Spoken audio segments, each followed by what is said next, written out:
ये कहानी ममता की है। बचपन से ही घर में ये एहसास दिलाकर पाला गया कि औरतों को बोलने का हक नहीं है। अरे ममता, जरा जल्दी जल्दी हाथ चलाओ। रोज ऑफिस में देर पहुंचता हूँ तुम्हारे कारण। लेकिन आपका सारा खाना पैक और तैयार भी है। अरे जबान जितनी चलाती हो उतना अगर हाथ चलाती ना तो शायद घर को अच्छे से मैनेज कर पाती। क्या मतलब है? क्या नहीं मिला आपको? मुझे मुझे कौन देगा?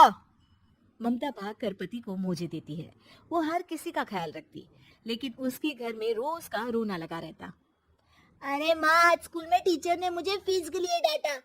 माँ, मुझे अच्छा नहीं लगता कि स्कूल में फीस के पैसों के लिए मुझे कोई भी बात सुनाए। अरे पर बेटा, ये तो पापा करते हैं ना, सारा ऑनलाइन। मुझे तो इसकी जानकारी भी नहीं है। हाँ हाँ, बना लो बच्चों के सामने मुझे बुरा। अरे करता तो मैं ही हूँ, माना, लेकिन मुझे कोई सपना थोड़ी ना आएगा कि बच्चों की फीस जमा करनी है। अरे बताओगी तो तुम ही ना। ममता की अब ये आदत में शुमार हो चुका था। वो हमेशा हर बात के लिए खुद को ही दोषी मानती। एक दिन वो पड़ोस की दोस्त से कहती है, समझ नहीं आता यार, मैं इतनी डम कैसे हो सकती हूँ। बात तो सही भी है ना। अब पति बेचारा नौकरी करे, पैसे कमाए, या फिर ये देखे कि बच्चों की फीस का वक्त है। क्या करूँ यार। पता नहीं, मेरे पति तो सारा काम खुद ही करते हैं। वो तो कहते हैं कि तुम थक जाती होगी, सारा दिन घर बाहर बच्चे तो। अच्छा, ऐसे भी पति होते हैं क्या? अरे क्या बात कर रही है? भाई साहब कभी तुझे किसी बात के लिए सुनाते नहीं? किसने कहा नहीं सुनाते? अरे ये पति चीज ही ऐसी होती है कि बिना पत्नी को सुनाए उन्हें चैन की नींद कहाँ आती है। तो तू भी परेशान रहती होगी कि कैसे क्या कब भूल गई। अरे वो तो मुझे बस इस बात के लिए ताना देते हैं कि मैं वक्त पर खाना क्यों नहीं खाती, या पार्लर जाकर अपनी साज सज्जा क्यों नहीं करवाती। पड़ोसन बोल ही रही होती है कि ममता के बेटे की आवाज आती है। अरे माँ, क्या हो गया? लग नहीं रहा कि आज आप मुझे पानी भी देगी। अरे कब से खाने के लिए वेट कर रहा हूँ। अरे यार, मैं चलती हूँ। बेटा खाने के लिए वेट कर रहा है, मैंने उसे खाना भी नहीं दिया। अरे 12वीं में पहुंच चुका है तुम्हारा बेटा, उसे बोलो खुद पानी लिया करे। मैंने तो अपने बच्चों को काम करना सिखाया है। अरे यार, खुद की भी तो कोई लाइफ है। माना जब नहीं कर सकते थे तो किया, लेकिन अब इतने बड़े बच्चों की हर बात मानेंगे तो मुश्किल तो अपने को ही होगी। ममता को पड़ोसन की बात में दम तो लगता है, लेकिन करे क्या, आदत भी तो खुद ही ने डाली थी। ममता घर जाती है कि तभी बेटी आ जाती है। माँ, परसों मुझे एक शादी में जाना है। तेरी वो जो लाल वाली साड़ी है ना, उसे दे देना। मैं आज जाकर टेलर को दे दूंगी, वो उस साड़ी से सूट बना देगा। अरे नहीं नहीं तारा, वो मेरी माँ ने मुझे दी थी, और उस साड़ी से मेरी काफी भावनाएं जुड़ी है। तुमको ना मैं दूसरी साड़ी दे दूंगी। ओके, कोई बात नहीं, लेकिन आज दे ही देना पक्का। तारा माँ की साड़ी से सूट बनवाकर पार्टी में जाती है, लेकिन जब वो पार्टी से लौटती है, क्या है, मैं तो समझ ही नहीं पा रही हूँ। अरे जब वो साड़ी मांगी थी तो ये छल्ली सी साड़ी क्यों दे दी? मैं ही पागल थी जो इस साड़ी का सूट बनवा लिया मैंने। माँ, जानती भी हो कि कॉलेज में मेरी कितनी हंसी उड़ी। तभी वहां ममता का पति सुनील आ जाता है। अरे गवार औरत, जब बेटी साड़ी मांग रही थी तो दे देती ना। अरे पापा, इनके तो इमोशंस जुड़े थे उस साड़ी से। ममता इतने सब के बाद भी कुछ नहीं बोलती। मेरी बेटी की बेइज्जती हो गई। मैं बिल्कुल बर्दाश्त नहीं कर सकता ये। मैं नहीं चाहता कि मेरी बेटी से कोई भी ज्यादा सुंदर लगे पूरे कॉलेज में। जी, वो पढ़ने में तारा बिल्कुल अच्छी नहीं है, उसकी पढ़ाई पर आप ध्यान दीजिए ना। अच्छा, अब तुम मुझे बताओगी कि मुझे किस पर ध्यान देना और किस पर नहीं। रमेश जैसा ही ये वाक्य पूरा करता है, ममता की बेटी और पति उस पर जोर जोर से हंसते हैं।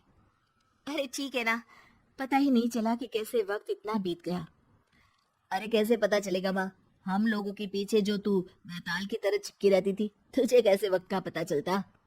ममता को पहले सास ससुर, फिर पति और बच्चों की तरफ से इस तरीके की बातें सुनकर उसका मन बहुत दुखी रहता था। एक दिन, सुनो ना, बहुत दिनों से कमर के नीचे बहुत दर्द रहता है।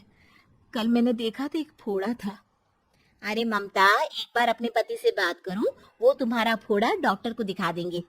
अरे नहीं नहीं, वो तो गुस्सा हो जाएंगे। अरे क्यों गुस्सा हो जाएंगे? तुमको दर्द है। हाँ, लेकिन वो यही बोलेंगे कि ऑफिस जाऊं या फिर तुम्हें लेकर डॉक्टर के पास। अम, तो बेटे से ही बात कर ले।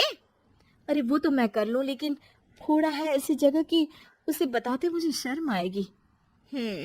लेकिन कुछ ना कुछ तो करना जरूरी है ना।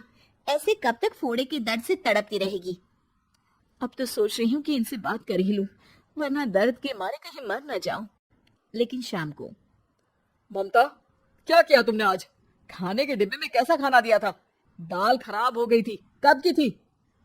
दाल तो मैंने सुबह ही बनाई थी, खराब कैसे हो गई? अच्छा सुनिए ना, मुझे कहना है कि अरे गरम दाल बंद करोगी तो ऐसा ही होगा ना। बेइज्जती हो गई सबके सामने मेरी। ऑफिस वालों ने ऐसा मजाक उड़ाया कि क्या बोलूं। कल से ठीक से खाना देना है तो देना, वरना खाना देना बंद कर देना। बाहर खा लूंगा मैं।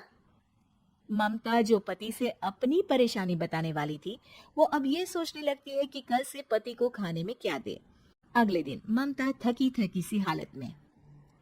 आप लोगों के लिए नाश्ता बना दिया है, खाना बनाने की हिम्मत नहीं है आज तो। रात भर सोकर थक गई है ना, इसीलिए तो खाना नहीं बना सकती। हिम्मत नहीं हो रही है, मैं बस सोने जा रही हूँ। बस मैडम को सोने का बोल दो, फिर देखो कैसे सोती रहती है। माँ फिर वही पराठा सब्जी। अरे हमारे साथ के दोस्त एक से बढ़कर एक नाश्ता खाना लेकर आते हैं, आप तो बस। सभी घर से निकल जाते हैं, लेकिन जब शाम को बेटा घर आता है तो घर में अंधेरा रहता है। बेटा लाइट चलाता है। क्या माँ, तुम्हारा भी जवाब नहीं है बिजली का बिल बचाने के लिए? वो बोल ही रहा होता है कि सामने माँ जमीन पर लेटी मिलती है। वो उसके पास जाता है। अरे माँ, क्या हो गया माँ? तभी वहां पड़ोसन आती है। अरे बेटा, तुम्हारी माँ के पैर के पास एक फोड़ा है, जिसके कारण ये लगातार कमजोर होती जा रही थी। मैंने उसे पहले ही कहा था कि घर में बता दूं, लेकिन तुम्हारी माँ किसी को तंग करना नहीं चाहती थी। तभी वहां डॉक्टर आ जाता है। अरे इनके ऑर्गन में दिक्कत है, कोई बात है जो इनके मन में खटक रही है। अरे नहीं नहीं, इसके मन में कोई बात नहीं है। कोई काम है नहीं ना इसके पास, सारा दिन बस घर में ही रहती है।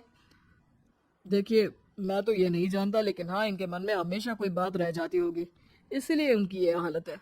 अगर आप समय से नहीं ले आते तो हो सकता था कि। अरे नहीं नहीं डॉक्टर साहब, हम पूरी कोशिश करेंगे कि वो ठीक हो जाए। हम लोगों ने अपनी ही परेशानी माँ के सामने रखी, लेकिन किसी ने माँ की दिक्कत को जानने की कोशिश तक नहीं की। हाँ, मैंने भी ममता को हमेशा घरेलू जरूरत से ज्यादा काम का नहीं सोचा था। ममता को होश आता है और वो खुद को अपने बेडरूम में देखती है। वो उठने की कोशिश करती है कि माँ, अब आप नहीं उठेंगी, हम लोग है ना, हम लोग आपको पूरी तरह से खुश रखने की कोशिश करेंगे।